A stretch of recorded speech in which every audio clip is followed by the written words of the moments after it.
Star heroine Deepika Padukone పేరు కొన్నాళ్లుగా మారుమోగిపోతోంది. Tollywood director Sandeep Reddy వంగతో అలవికాని demand చేయడంతో ఆమెను ప్రభాస్ స్పిరిట్ నుంచి తీసేశారు. అత్యధిక రెమ్యూనరేషన్ వంటి డిమాండ్స్కి తలొగ్గినప్పటికీ వరుస డిమాండ్లు చేస్తుండడంతో సందీప్ రెడ్డికి విసుగొచ్చింది.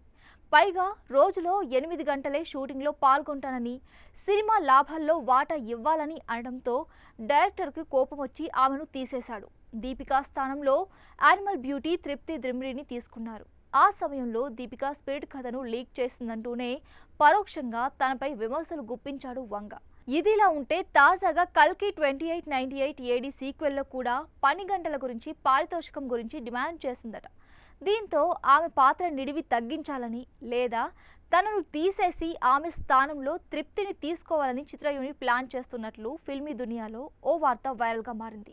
మరి ఇందులో ఎంతవరకు నిజముంది అనేది తెలియాల్సి ఉంది. స్పిరిట్, కల్కి 2898 ఏడి సీక్వెల్ ఇవి రెండు ప్రభాస్ పాన్ ఇండియా సినిమాలే.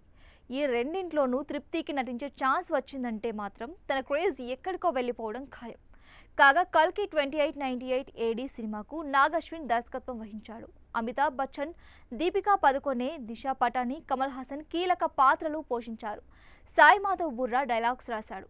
సంతోష్ నారాయణ్ సంగీతం అందించారు. వైజయంతి మూవీస్ బ్యానర్పై అశ్విని దత్ నిర్మించారు. గతేడాది జూన్లో విడుదలైన ఈ సినిమా 1000 కోట్లకు పైగా వసూలు రాబట్టింది.